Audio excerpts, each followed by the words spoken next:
Et bonsoir à toutes et à tous et bienvenue sur El Magharibiya. Quel plaisir de vous retrouver pour ce nouveau numéro de Microscope. Merci pour votre fidélité. Depuis maintenant plusieurs jours, plusieurs semaines, nous revenons un peu sur ces 5 années passées notamment au pouvoir par Abdelmadjid Tebboune, président et en place maintenant depuis le 12 2019, à quelques semaines de cette échéance, le 7 septembre. On y revient longuement. Nous évoquons dans le cadre de nos éditions notamment cette mandature, 5 ans avec ces crises sociales qui se succèdent régulièrement, malheureusement, tout au long de l'année, peu importe les situations, les périodes, Ramadan ou encore les feux, des inondations, les stades de foot ou encore quand il s'agit malheureusement, par exemple, d'épidémies comme la Covid. On voit ici un système en échec, un système qui n'arrive pas à trouver les solutions adéquate pour que le peuple ne puisse pas se retrouver à chaque fois, comme on dit, en manque d'oxygène, en réanimation pour faire face à des situations, 2 thématiques, 2 axes ce soir. Hier, nous évoquions ces crises sociales qui notamment ont subi les Algériens la semaine dernière, comme Tiaret et l'eau, pénurie d'eau ou encore la violence dans ces stades, entre autres. Eh bien, ce soir, nous revenons encore sur 2 périodes, 2 situations importantes que vivent les Algériens maintenant depuis plusieurs années. Dans un deuxième temps, nous reviendrons sur le bac, puisqu'ils sont quasiment 860 000 aujourd'hui bacheliers à passer leur bac en Algérie. Ça sera donc la deuxième partie de l'émission avec nos invités. Nous reviendrons. Le ministre de l'Éducation nationale, donc Abdelhakim Belabed, a affirmé donc aujourd'hui du côté de Borj Barij Mortal, tout a été mis en œuvre pour permettre aux candidats de passer cet examen dans les meilleures conditions possibles à travers les 2893 centres d'examen à l'échelle nationale. Je vous disais donc 860 000 candidats tenteront d'obtenir le bac qui ouvre notamment l'université algérienne, mais malheureusement, beaucoup tenteront de partir à l'étranger car tout simplement, ils ne trouvent pas leur bonheur en Algérie. Et puis, une situation qui se répète maintenant depuis plusieurs années, c'est la coupure d'Internet. Internet, donc, une mesure importante que subissent les Algériens. Alors, la raison invoquée par le pouvoir maintenant depuis plusieurs années, la lutte contre la triche, donc, qui a certainement fini par tourner donc à l'obsession au sein du pouvoir algérien, mais on se posera aussi la question, où est le système ? Comment, depuis maintenant plusieurs années, rien n'est fait pour trouver des solutions à cette triche, si tant bien que mal elle existe. Pourquoi le pouvoir algérien et son système, cette gouvernance absente? On n'entend pas notamment le ministre de l'Éducation. On verra ce soir que d'autres ministères sont concernés, notamment celui de la gendarmerie et de la police, puisque même lorsque les bacheliers, les candidats arrivent à l'examen, eh bien, ils aperçoivent de quoi peut-être créer des pressions et des peurs supplémentaires. Ils aperçoivent la gendarmerie et la police, et comme on le dit, peut-être pour les fliquer. Donc vous comprendrez que ce n'est peut-être pas le rôle à ce moment-là, et c'est pas le moment de voir effectivement les forces de l'ordre. Donc pourquoi le système n'arrive-t-il pas à trouver des solutions, sachant qu'Abdelmadjid Tebboune parle énormément de technologie, de numérisation, de start-up, donc un pays et des Algériens, Algériennes à l'arrêt au niveau d'Internet, et surtout une économie totalement à l'arrêt dans ce contexte-là. Et puis dans un premier temps, avec nos invités, nous allons revenir sur l'Aïd. Ce sera le 16 juin prochain.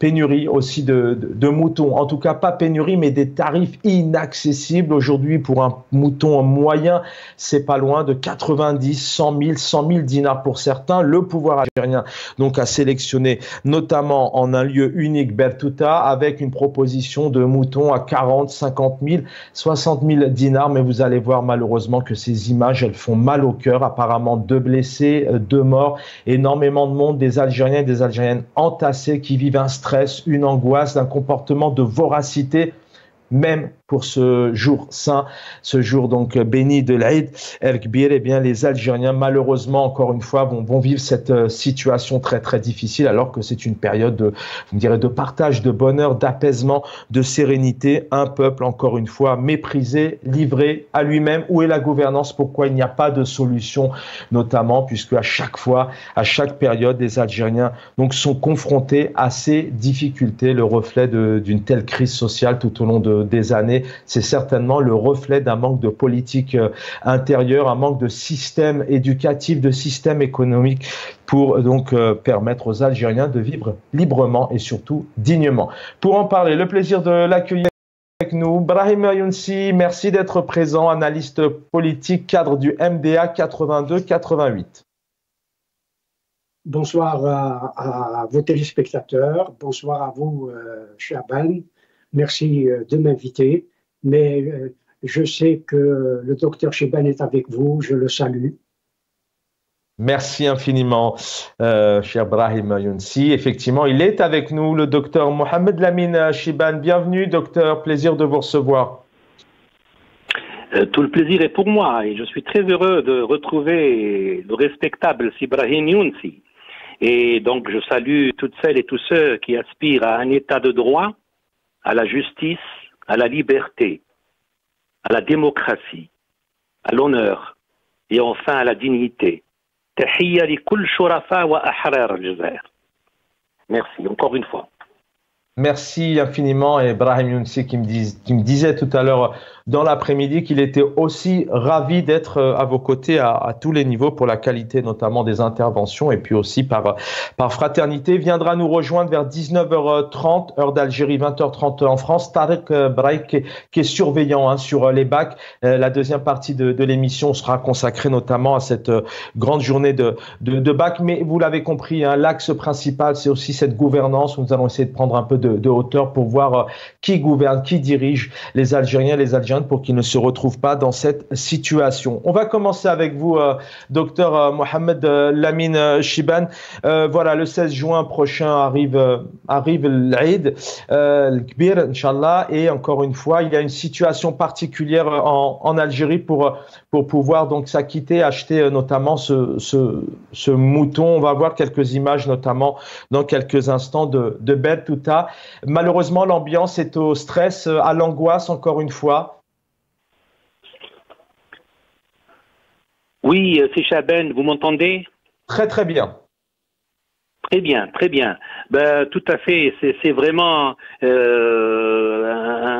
quand on a vu ces images que vous avez diffusées, c'est vraiment désolant pour un pays qui se dit الجزائر قوة ضاربة والجزائر دولة عظمى plein de flatteries, mais vous savez, ça me fait rappeler la défunte Dalida, la chanteuse qui avait une chanson très connue, paroles et paroles et paroles. Alors vous voyez, nous avons des promesses, que des promesses, rien que des promesses. Mais en réalité, c'est totalement différent ce que nous voyons. Effectivement, vous avez bien parlé, les prix des moutons sont inaccessibles. Je connais beaucoup de citoyens qui sont des couples qui travaillent, que le mari travaille, la femme travaille, mais qui ne vont pas malheureusement acheter de moutons parce que c'est vraiment inaccessible. Acheter un mouton, ils m'ont dit, pour s'endetter par la suite, et on est à l'approche des vacances, à l'approche de la rentrée scolaire, à l'approche, c'est impossible. C'est malheureux pour un pays qui se proclame un pays riche, producteur de gaz et de pétrole, et qui malheureusement, ses citoyens n'arrivent pas, pour la première fois depuis de longues années, ils n'arrivent pas à acheter ce mouton qui effectivement le moins cher, il coûte 80 000 dinars, vraiment le moins cher. Mais enfin, que voulez-vous? Nous n'avons pas un seul, le sort تاعنا يعني nos شهداء للعربي بن مهدي les Ben Bouleid, les Didouche Mourad, يعني vraiment ils sont sacrifiés pour que cette jeunesse puisse enfin aspirer à une vie meilleure, mais malheureusement nous avons, vous voyez, la situation qui est désastreuse. Je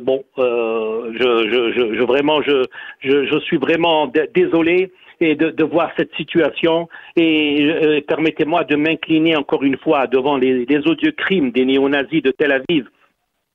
Cette fois-ci, pour libérer 4 otages palestiniens, ils ont massacré plus de 270 Palestiniens. Alors, respect encore une fois à cette résistance héroïque de Hamas, et toute ma sympathie pour la bravoure de ce peuple palestinien. Voilà ce que je peux dire pour le moment. Merci, docteur. Restez avec nous. Puis je rappelle que dans le cadre de nos éditions, bien évidemment, tout au long de la journée, nous diffusons des images d'actualité sur ce qui se passe au Proche-Orient. Et puis mes collègues qui reviennent aussi sur des émissions spéciales. Avant d'accueillir Brahim Younsi, nous allons regarder cette infographie qui résume notamment la situation du côté de Bertuta. C'est une situation qui est récurrente.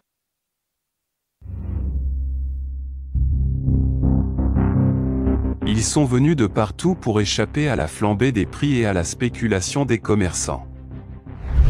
Bertuta, seul point de vente des moutons, passe d'un point de vente à un puits pour les morts. Embouteillage sur les routes et bousculade près du point de vente. Une marée humaine géante, rassemblée en quête des prix abordables à une semaine de l'Aïd. Des citoyens ont perdu leur sang-froid, se sont entassés, et le drame s'est produit. Des morts et blessés, selon des témoins sur place. 2 personnes âgées écrasées par la foule présente. Les autorités portent toute la responsabilité pour cause de négligence. Les Algériens se plaignent de la flambée des prix, tandis que les responsables brillent par leur absence. Les Algériens sont unanimes, Bertuta est en fait une véritable embuscade pour cause de l'incompétence de ses responsables. Un crime accompli, accompagné de complicité et d'un silence complet de la presse. Brahim Younsi est avec nous, analyste politique, il connaît bien le pays, cadre du MDA 82-88, longtemps aussi homme de presse et journaliste.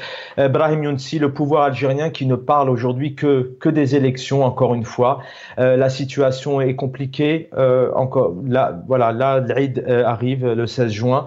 C'est un pouvoir, peut-être d'abord une réaction sur ce que vous avez entendu, ce que vous venez de voir, mais c'est aussi un pouvoir qui se contrefiche quelque part, qui n'arrive pas à trouver des solutions maintenant d'année en année, malgré les promesses.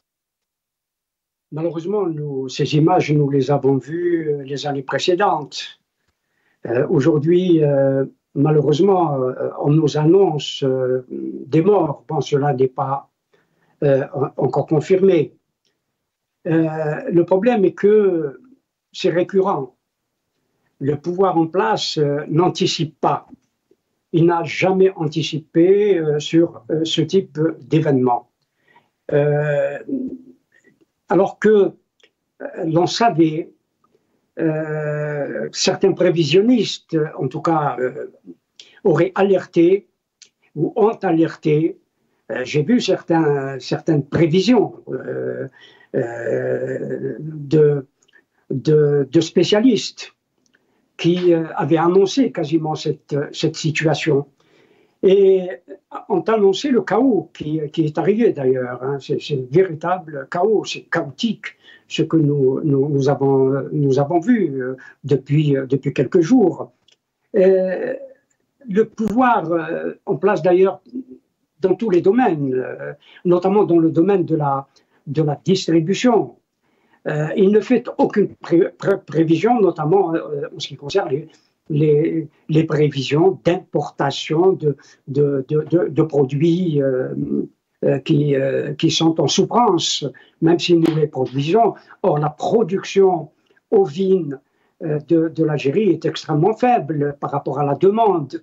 D'ailleurs, je crois que c'est Abdelmajid Tebboune qui s'est trompé de chiffre, de 10 millions de têtes d'ovins, parlant de 29 millions, alors que le recensement donnait 19 millions de têtes d'ovins. C'est dire que tout est au pifomètre. Il n'y a aucune statistique, aucune prévision, aucune anticipation. Et puis, ce que nous venons de voir est plus que honteux. C'est à certains égards, si véritablement il y a eu des morts, c'est criminel. Parce que concentrer dans un seul endroit, Bertuta, ce type de vente où des milliers de nos compatriotes se sont rués parce que les prix, disons, sont modérés par rapport au marché libre, appelons-le comme cela, alors qu'il aurait pu y avoir une décentralisation des marchés et des points de vente. Cela, c'est la responsabilité du pouvoir.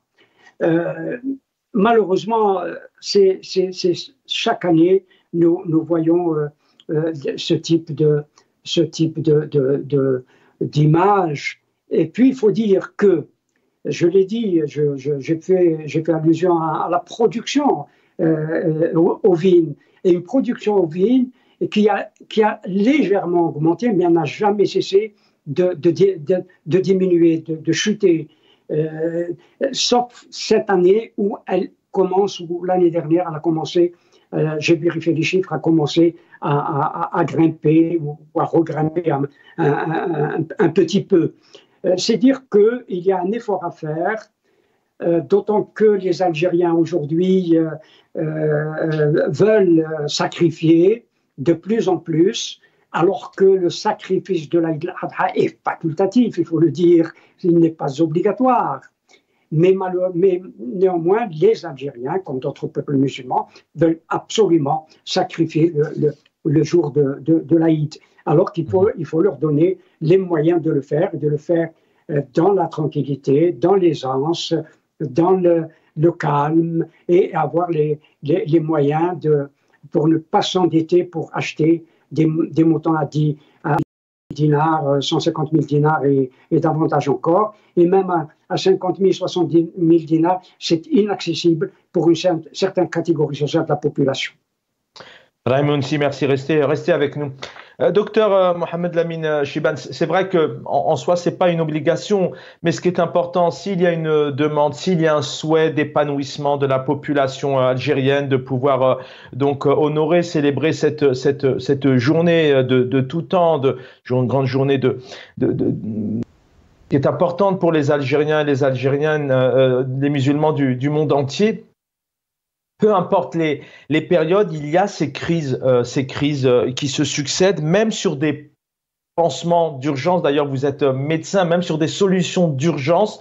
Le pouvoir algérien, la gouvernance, vous allez nous dire d'ailleurs, est-ce que réellement il y a une gouvernance en Algérie, est incapable, même de proposer différents lieux avec différents moutons, une organisation, et mettre en place de l'apaisement à ce que les Algériens puissent effectivement, malheureusement, avoir que cette solution, parce que c'est un peu moins cher, mais même ça, le pouvoir a du mal à le mettre en place. C'est un peuple encore aujourd'hui livré à lui-même, en tout cas dans sa dignité et sa liberté, alors que d'un autre côté, le pouvoir est en train tout de même de parler de ses élections, de parler de ses promesses, de parler de ses engagements et de sa présence même pour 2027. Ces images de la honte, la chaîne pour le mouton, et vous avez annoncé des blessés, peut-être des morts.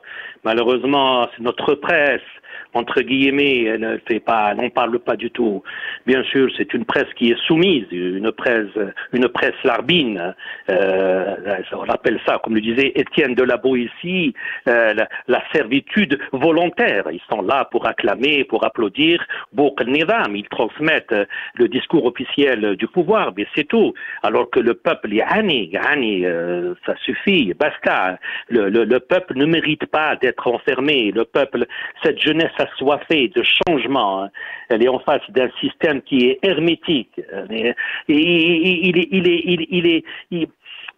est vraiment déçu, ce peuple, il est frustré en face d'une politique populiste qui ne mène à rien, cette politique, cette propagande, cette jeunesse qui vraiment, l'unique envie maintenant, c'est de quitter le pays. Vous lui parlez d'élections, mais c'est pas possible, c'est leur dernier souci. Parler d'élections à cette jeunesse, Wallahi l'azim, quand je vois le président de l'Observateur, des droits de la jeunesse, qui parle, où il va essayer de convaincre la jeunesse, mais c'est pas possible. De quoi il parle? Il y a un sentiment de désintérêt. Des espaces publics et médiatiques qui sont fermés. Qu'est-ce que vous attendez? L'Algérie qui est classée parmi les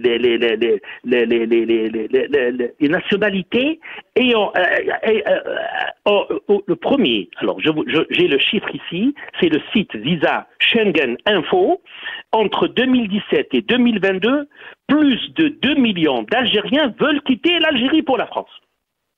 pour la seule année 2023, et voilà, la seule année de 2022, il y a eu 240 000 dépôts de visa. Il ne veut plus vivre, il ne veut plus rester en Algérie. Est-ce que vous savez, des chiffres, hein, en 2018, il y a eu 13 000 haraga jugés expulsables, yani hadou ta OQTF, yani obligation de quitter le territoire français. M. Macron va nous faire justement, il va faire la pression sur notre pays hein, pour avoir plus d'espace au sud, hein, pour bénéficier de nos ressources.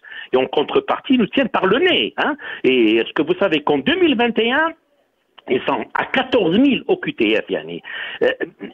Où cette jeunesse a dit 20 000 haraga, plus de 500 morts, 3 000 cadres qui ont quitté ce pays. Mais de quoi on parle de cette Algérie nouvelle, yani? L'expression d'un sentiment de désespoir, yani. Un mot peut-être, vous êtes docteur, vous êtes médecin. Ces périodes-là que subissent les Algériens maintenant depuis plusieurs années, lorsqu'il y a les feux, c'est la panique, les médicaments débranchent les feux, lorsque c'est Ramadan, il faut aussi malheureusement faire face à des comportements de stress, d'angoisse, de voracité. La rentrée scolaire, c'est pareil.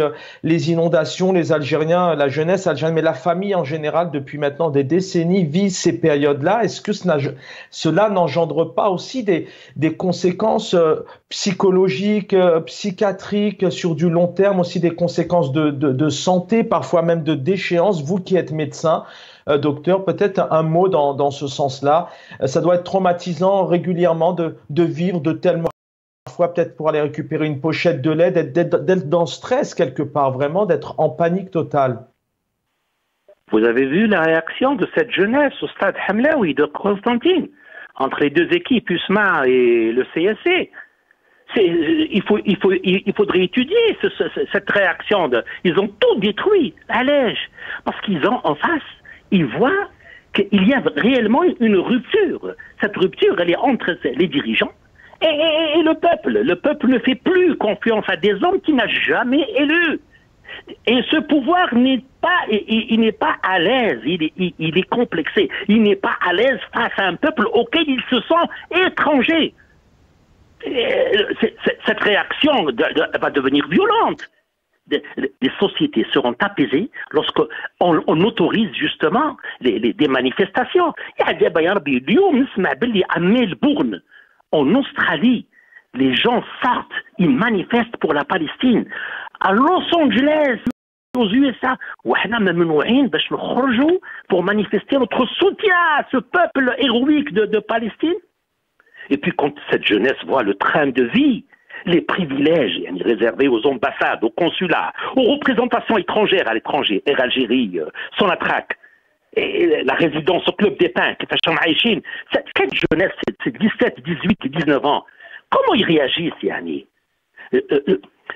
Réellement, Yani, on va droit au mur, Yani. Depuis 92, il n'y a plus l'envie d'aller voter. Ça, c'est clair, mais c'est pas manche d'air parce qu'ils nous disent voilà, nous avons des partis à donner l'arba, justement, Étienne de la Boétie, la servitude volontaire, et il y a 4 partis ouïs. De quel parti tu parles? Du FLN? Le FLN historique 62, les chefs historiques qui ont créé le FLN ont quitté le FLN. À commencer par Ahmed Ben Bella, Rabbi Rahmou Sali, d'ailleurs, M. Ibrahim Youssi, qui était un cadre du MDA, il est sorti du FLN. Vous prenez le FFS, Saïd Ahmed, il a créé le FFS, le premier parti, alors qu'il a fondé le FLN. Vous prenez le Bourrief, Allah yarhamou, qui a été assassiné parce qu'il voulait justement combattre l'Isaba, cette mafia. Et bien, il a créé le PRS. Vous prenez Krim, le lion des Jebel, il a créé le MDR1. Parmi les 9 chefs historiques, en dehors des 3 اللي استشهدوا ديدوش وبن مهيدي وبن بولعيد هادو استشهدوا خضر qui a été assassiné à Madrid. الاخرين كل خرجوا من ils parlent plus du FLN. Il y avait un seul parmi les 9 chefs, c'était ربح بطاط ربي يرحمه, هو اللي قعد قاعد مع le FLN à la post-indépendance. Donc, de quoi vous parlez, Yanni, de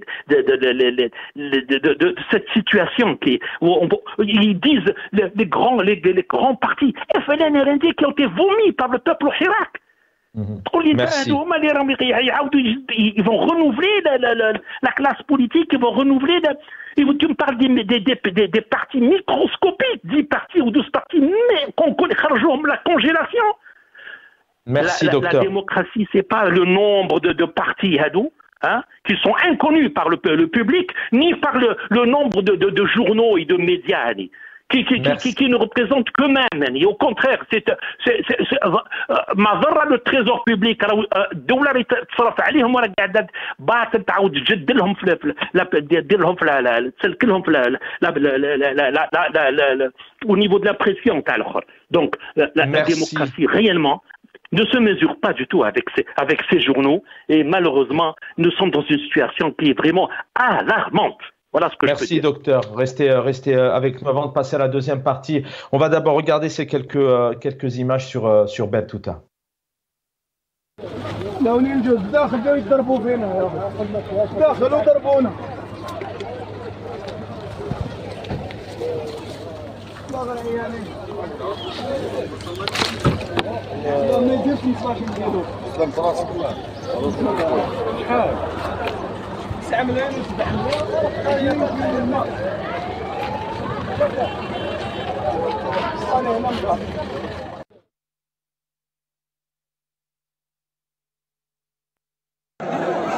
قلت لكم يا اخواني اليوم الافتتاح تاع كباش صح الله يبارك الشعب والله العظيم غير راهو اكثر من الدوله.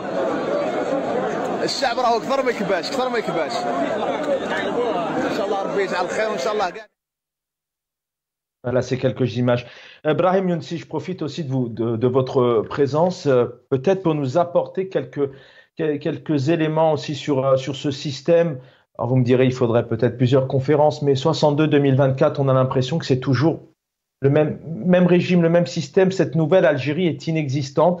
Depuis 5 ans, Abdelmadjid Tebboune a vu ces problèmes, il les connaît, rien n'est fait, rien ne bouge. Certainement auparavant, Dr Mohamed Lamine Chibane a donné quelques exemples de partis politiques. On a vu dernièrement, notamment il y a 48 heures de ça, le FFS. Alors, c'est pas celui de Hussein Ait Ahmed qui s'engage dans des élections. Avoir peut-être votre point de vue en prenant un peu de la hauteur sur ce système qui malheureusement, voilà, les cas sont là, c'est factuel, génère vraiment ces problématiques et ce manque de dignité pour les Algériens. Je voudrais juste, c'est Mohamed Lamine Chibane, le docteur Mohamed Lamine Chibane, a donné le FFS comme le premier parti de l'opposition en Algérie. Le FFS, c'est le Front des Forces Socialistes, est né en septembre 1963.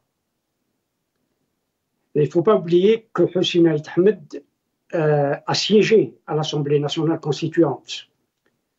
Et ce n'est qu'après ce qu'on a appelé, alors que Farhat Abbas, à mon sens, j'ai relu les écrits de Farhat Abbas, n'a jamais parlé aussi vulgairement que l'on dit. On a prostitué une constitution dans une salle de cinéma. Il a beaucoup critiqué, bien sûr, cette histoire, cette affaire. Mais le premier parti d'opposition qui a été créé, c'est le PRS. Le PRS a été créé en septembre 1962. Alors que, aussi bien pour le FFS que pour le PRS, ou pour le PRS et le FFS, c'est que le programme de Tripoli, les décisions qui ont été prises en mai-juin 1962 ont décidé, il faut relire le programme de Tripoli, ont décidé d'un seul parti, que le FLN serait le parti unique. Et ce n'est pas le fait d'un homme ou de quelques hommes, notamment Ben Bella et Khidr, il faut le dire, il y en avait d'autres, mais ceux qui tenaient les rênes du pays à ce moment-là, c'était Ben Bella et Khidr qui était élu secrétaire général du parti, Ben Bella chef du gouvernement, puis président de la République. dans, bien sûr, une élection qui n'admettait pas la diversité ou la pluralité, évidemment, des partis et des opinions. C'est-à-dire, y compris le Parti communiste n'a pas été obligé de se mettre au garage, de se mettre à la marge, parce qu'il voulait absolument s'imposer sur la scène politique. C'est dire que notre histoire est quelquefois un peu, comment dirais-je, dévoyée. L'histoire est celle-là. Nous sommes effectivement dans un système où c'est le parti unique qui se perpétue d'une certaine manière, malgré entre guillemets, la diversité de sigles. Je ne dis pas la diversité de partis. Parce qu'à mon sens, il n'y a pas, et je l'ai toujours dit d'ailleurs, il n'y a pas de parti politique en Algérie. Il y a peut-être, seul, je crois même pas. Même le FLN aujourd'hui n'est pas un parti politique. Il y a des groupes de pression qui est en train de naître. Et ces groupes de pression agissent selon les appartenances, selon leur appartenance alors, à la fois idéologique, économique et sociale. Et bien entendu, j'allais dire l'arbitre, en tout cas le chef d'orchestre, nous le connaissons, il faut le dire. Le régime. Il s'agit, oui bien sûr, mais le régime c'est l'armée. Hein, c'est toutes ces composantes-là, tous ces groupes de pression font partie du régime. Tantôt ils obtiennent, y compris au niveau des sièges, parce que nous savons que les élections, il n'y a pas de véritables élections, à l'exception d'une seule fois, à mon sens, c'est l'élection de 1991. Hein, une réaction, Abraham Younsi, peut-être une réaction rapide avant de passer au deuxième sujet. Vous me direz qu'il est lié aussi à ce système, mais c'est le bac aujourd'hui, on y reviendra. Mais votre réaction lorsque vous avez vu le FFS qui pendant des années a boycotté tout de même et qui aujourd'hui annonce sa candidature dans un contexte où les jeux sont faits, est-ce que réellement Youssef Aouchiche pourra imposer ses idées? Est-ce qu'il croit vraiment à la transparence? Est-ce que c'est le bon moment alors que le peuple rejette ces élections? C'est que je ne veux insulter personne. Le FFS est aujourd'hui un tout petit parti. Et même à l'époque de Sey Hussein Ait Ahmed, le parti n'obtenait pas non plus des scores, des résultats électoraux quand il s'est engagé dans les élections, des scores électoraux mirobolants. Il ne dépassait pas quelquefois les 5-6%, 7%. Le plus fort score qu'il a fait, c'est 7,40%. J'ai regardé les chiffres, c'était en 1991, aux législatives de 91. À la présidentielle, Hussein Ait Ahmed, qui était candidat en 1999, bien entendu, ils se sont retirés. Et il a obtenu, ou il aurait obtenu, 3,2%. Nous regardons Jaballah 4%. C'est ce qui leur a été attribué comme Ahmed Talib Ibrahimi 12,5%. Hein, qui ne reflète pas la réalité véritable de l'élection ou dite élection présidentielle. Mais quand on regarde les législatives auxquelles je vais citer deux partis dont les chefs sont engagés dans l'élection dite présidentielle. Aux législatives 91, je l'ai dit, le FFS a obtenu 7,40%. En 1997, il a obtenu 5,03% avec 527 900 voix. En 2012, il a obtenu 2,47%. Il a beaucoup diminué. On lui a attribué 188 000, un peu plus, de voix. En 2017, il aurait obtenu 2,37%. Je vous donne des chiffres officiels. J'ai regardé le journal officiel. Et bien sûr, il n'a pas été engagé, il n'était pas engagé en 2021, comme vous le savez. C'est dire que, et le Parti des travailleurs, aux législatives, il n'était pas présent en 1991. Il était présent en 1997. Il a obtenu 1,85%.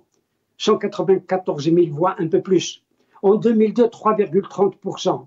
En 2007, 5,08%. En 2012, 3,04%. En 2017, 2,97%. C'est dire que, il faut dire les choses telles qu'elles sont. C'est vraiment, il ne représente, selon les chiffres, en disent. Voilà, les chiffres parlent d'eux-mêmes. Il faut donner une réalité à ces chiffres. Nous savons que le pouvoir manipule les chiffres. Il donne des chiffres comme il veut et selon les fidélités, selon les clientèles, etc. etc. Mais malgré tout, voici les chiffres obtenus, y compris par Hossein Ahmed, bien que les 6 s'étaient retirés en 1999. Je veux dire que je ne peux pas diminuer le candidat du FFS, mais pardonnez-moi, il est loin d'être Hossein Ahmed. Merci, restez. Je vous presse un peu, le temps passe vite. Je voudrais qu'on parle bien évidemment du bac. La gendarmerie était mobilisée ce matin, d'ailleurs comme à la rentrée scolaire des élémentaires où on a vu notamment l'armée. على غرار السنوات الماضية وضعت المجموعة الإقليمية للدرك الوطني بالجزائر العاصمة مخطط أمني خاص لتأمين مراكز الامتحانات، وهذا من خلال إقحام جميع التشكيلات الثابتة والمتحركة لضمان السير الحسن للعملية، حيث تعمل مصالح الدرك الوطني بالتنسيق مع وزارة التربية الوطنية توفير الأمن لمراكز الامتحانات ومديريات التربية المتواجدة بإقليم الاختصاص، وكذا مرافقة لجان المكلفة بنقل المواضيع من مديريات التربية إلى مراكز الامتحانات، ونفس العملية تتم بالنسبة لنقل الأجوبة إلى مراكز التصحيح، كما أن وحدات الدرك الوطني منتشرة عبر كامل محاور شبكة الطرقات، وهذا من أجل تسهيل حركة المرور. Dans la continuité, toujours l'axe principal à un système qui a du mal à faire face aux difficultés, à combler, à trouver des solutions. Mohamed Lamine Chibane, cher docteur, rebonsoir. Vous êtes avec nous ce soir. Le baccalauréat, d'abord des résultats, enfin un niveau qui chute chaque année, mais c'est la rentrée. On souhaite bien évidemment un bon bac à tout le monde, que ceux qui pourront l'avoir, on leur souhaite un bel avenir, et puis ceux qui l'auront pas, bien évidemment, c'est pas terminé. Les rêves continuent. Il y a l'année prochaine, mais en tout cas, une rentrée où un ministre de l'Éducation annonce de bonnes nouvelles, tout est prévu pour, mais encore une fois, Internet est coupé. La même réaction et la même question pour Brahim Younsi. Internet est coupé, le pays est à l'arrêt. Un président qui nous parle de start-up, de numérisation, de technologie, et le pouvoir pour apparemment des raisons de fraude, alors que tous les pays du monde entier ont trouvé des solutions pour faire face aux fraudes. L'Algérie est encore peut-être à l'époque de Néandertal et n'arrive pas à trouver des solutions. Le pays est à l'arrêt. Votre point et votre analyse sur cette situation qui est encore une fois récurrente, un pouvoir, une gouvernance totalement absente. Nous sommes في العصر الحجري. Cette mesure impopulaire, à 8h15, on coupe l'Internet sans aviser. Même les opérateurs économiques n'ont même pas avisé, n'ont même pas pris le soin d'aviser les clients. Mais c'est pas possible. On a Kim Il-sung, on a Kim Jong-un, on a la Corée du Nord. Pourquoi couper la DSL? On coupe même la DSL. Les officiels ont annoncé qu'il n'y aura pas de coupure. Mais je vous ai dit au tout début, c'est des paroles, que des paroles, rien que des paroles. Pourquoi pénaliser ce citoyen? Pourquoi les pénaliser? Et les banques, les entreprises économiques, ils sont coupés du monde entier. Ce sont des milliards de dollars qui partent en fumée. Pour un bac, comme le disait Wahed, à 9 de moyenne. On souhaite d'ailleurs pour notre jeunesse la réussite, Inch'Allah, avec des moyennes très importantes, très fortes. Mais tout ça, pourquoi on paye et puis, plus que ça, certains citoyens ils disent qu'on nous paye des frais de connexion. Ils nous coupent durant 5 jours. Nous sommes dans une situation réellement, elle est burlesque. Mais qu'est-ce qui fait que le pouvoir algérien, les pénalités sont là, les difficultés, l'économie est à l'arrêt. On sait qu'aujourd'hui le monde entier fonctionne avec Internet. Mais qu'est-ce qui fait qu'un pouvoir qui se dit puissant, ses éloges, qui annonce, qui fait des promesses, qui dit oui aux startups, qui parle d'émancipation numérique, etc., un pouvoir qui n'arrive pas à régler cette malheureuse contrainte de régler ce problème de fraude, alors qu'il y a des techniques aujourd'hui, réquisitionner les téléphones portables, mettre tout un cadre de sécurité, des examens dans des coffres forts. Enfin, le baccalauréat, c'est un examen de tout temps. Pourquoi l'Algérie, donc son système aujourd'hui, son pouvoir, Abdelmadjid Tebboune et ses équipes n'arrivent pas à régler ce problème? On cherche la solution de facilité. Ce pouvoir ne veut pas mettre le paquet. Et donc, la solution de facilité, coupe et puis qu'ils aillent au diable. Point barre. Pourquoi alors que d'autres pays, il y a d'autres solutions privées, parce qu'on n'accorde pas de l'importance à ce peuple, justement. Voilà la situation vraiment qui est alarmante. Et vous voulez que cette jeunesse, et puis vous allez vous enfoncer, vous trouvez qu'ils ils détruisent le stade. Mais regardez, ce sont des ingrédients qui font que l'explosion va arriver, Inch'Allah, maintenant. Mais ce n'est pas de cette manière. Et l'amabilité au moins d'aviser les citoyens, informer même dans les médias sociaux, ils disent ça a été perturbé. Vous mentez. Vous parlez de perturbation, coupure totale de l'Internet. Vous nous prenez pour qui, Yanni? Le peuple n'est pas dupe, le peuple il est mûr. En 54, il a pris les armes contre la France. Il a manifesté en 45 000 morts. Sans compter les révolutions populaires, Amir Abdel Qadr Boumzrag ou le Mokrani ou le Haddad. En 2024, on est là, on prend la solution de facilité, alors que les officiels disaient qu'il n'y aura pas de coupure d'Internet. Honteux, c'est scandaleux. Voilà ce que je peux dire, c'est Chaben. Brahim Younsi, merci docteur. Brahim Younsi, que fait quelle activité principale il peut avoir ce président en place maintenant qui a écourté son mandat? Peut certainement ce système, ministre de l'Éducation, qui fait encore une sortie dont on ne connaît quasiment pas le nom. On ne voit personne maintenant depuis plusieurs années à proposer des réformes, à proposer des moyens, à apaiser. Un ministre de la Communication qu'on ne voit actuellement juste pour annoncer à la presse que c'est une presse qui doit tout faire pour couvrir des élections. Alors on peut comprendre comment il souhaite, alors qu'il aurait pu prendre la parole pour apaiser notamment sur cette situation de la Ligue. Donc pas de gouvernance. Et un président qui tout de même annonce 400 milliards de dollars de PIB, alors que là, il coupe les entreprises, il coupe l'économie. Est-ce que vous pourriez nous expliquer un peu, excusez-moi ce pot pourri, essayer de comprendre un peu ce qui se passe dans la tête de ces gens qui sont au pouvoir? Oui, c'est beaucoup de choses. C'est beaucoup de questions à la fois. Sur la fraude, pas la fraude du bac, je ne parle pas spécifiquement de la fraude du bac. Tous les élèves ne sont pas des fraudeurs. C'est une infime minorité. Mais la fraude, il faut le dire, elle est structurelle ou elle est consubstantielle au système. Il y a fraude parce que le système fraude. Le pouvoir en place a toujours fraudé. La fraude électorale est très large, elle est très, très grande, la fraude électorale. À chaque élection, on fraude pour donner des suffrages à des partis ou à des hommes qui n'ont pas obtenu la majorité ou des scores électoraux très modestes. C'est dire que la fraude fait partie de notre système. C'est le système qui crée la fraude et qui l'encourage d'une certaine manière par son propre comportement, par son opacité. Parce que tout est opaque chez nous. Faire une analyse, c'est extrêmement difficile. Nous n'avons pas toutes les informations. Ensuite, c'est une régression.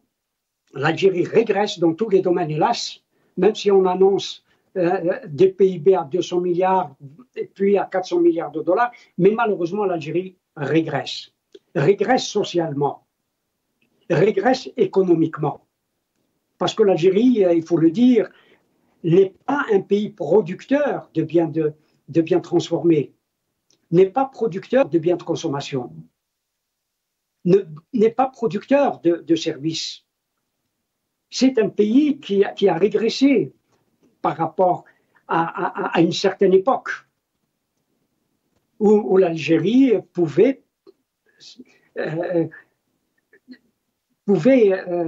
se projeter dans l'avenir, dans le futur, où il y avait des moyens pour se projeter dans l'avenir. Aujourd'hui, nous ne pouvons pas même nous projeter dans l'avenir.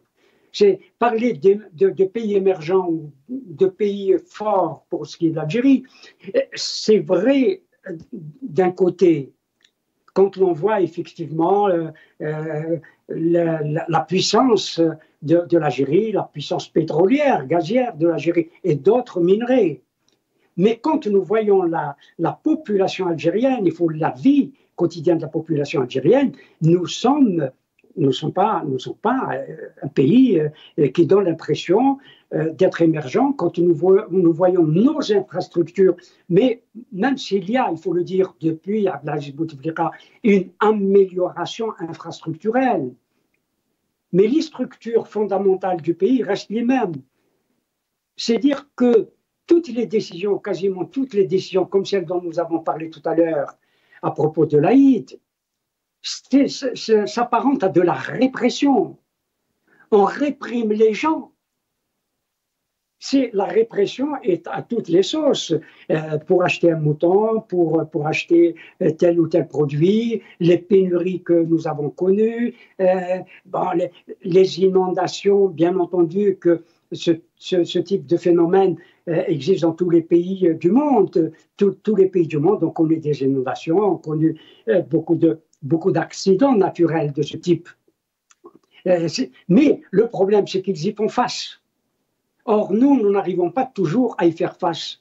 Les coupures d'eau, ce qui s'est passé tout récemment à Tiaret, et c'était devenu un peu cocasse, si j'ose dire, alors que c'était dramatique pour la population de Tiaret, quand un chef de l'État donne 48 heures au service concerné de rétablir l'eau, sans savoir, peut-être le savait-il lui, sans savoir de quoi il retournait très exactement, pourquoi il n'y avait pas d'eau. L'intervention du chef de l'État laisse penser qu'il y avait un sabotage, qu'il y avait une opposition à quelque chose, ou aux autorités locales, ou aux autorités nationales, ou les gens qu'il a appelés à rétablir l'eau voulaient vraisemblablement créer une situation de manifestation, de réaction, de colère, etc., etc. C'est dire que le chef de l'État ne contrôle pas l'État. Il n'a aucun contrôle de l'État. Il ne sait pas toujours ce qui se passe, y compris dans le bureau à côté du sien. C'est dire que on gère au doigt mouillé. Hein. La politique algérienne se fait aussi au doigt mouillé, malheureusement. C'est extrêmement pénible que de parler de façon récurrente de ces problèmes qui sont entretenus et qui ne trouvent pas de solution. Et pour revenir au bac, c'est purement et simplement humiliant pour tout le monde, comme si les élèves algériens étaient, comme quoi celui qui obtient le bac l'aurait obtenu par la fraude, par le copier. C'est-à-dire que le bac lui-même n'aurait aucune considération à l'extérieur du pays. Si nos enfants voulaient s'inscrire dans des universités étrangères, on ne donne même pas de l'importance au baccalauréat. C'est dire que les prochains bacheliers seraient soupçonnés de fraude, malheureusement. Et ça, c'est en plus l'État qui entretient cela en prenant les décisions qu'il a prises. Merci Brahim Younsi. Vous avez fait une réponse complète aux différents en points. Ça ne m'étonne pas de vous. Docteur Mohamed Lamine Chibane, une toute petite minute, peut-être un message d'encouragement pour les bacheliers, la manière peut-être qu'ils pourraient peut-être affronter en tout cas être au rendez-vous pendant ces quelques jours. Vous savez, je voudrais ajouter à ce qu'a dit notre respectable ami Ibrahim Younsi, cette fraude qui touche tout le monde, mais même elle a touché l'élite. Rappelez-vous, quand un professeur en médecine triche, un professeur en médecine et qui déclare que le candidat Allah yarhamou Abdelaziz Bouteflika a été apte pour briguer le 5e mandat, c'est de la triche, c'est de la fraude. Ça aussi, il faut pas oublier, ça reste un point obscur et noir pour l'élite algérienne. Écoutez, c'est Chaben, je suis vraiment pessimiste. Depuis 2019, le pays a enregistré de mauvaises performances, tant sur le plan diplomatique, politique, que même sportif, Yannick. Rappelez-vous, en août 2023, Lavrov nous a humilié, le ministre des Affaires étrangères de la Russie. Et puis, sans compter ce qui se passe depuis, que ce soit les manifestations de la soif, quand on voit le 23 août 2020, Tebboune a ordonné au ministre des Postes et Télécommunications de mettre fin à la perturbation du débit Internet. 23 août 2020. Année 2021, nous avons été classés parmi les pays, les pires pays au monde, avec une vitesse Internet très basse, classée derrière la Somalie. Merci. Voilà la réponse. C'est Jardin, Yannick. Voilà, merci. Et puis, sans compter l'échec sportif, voilà.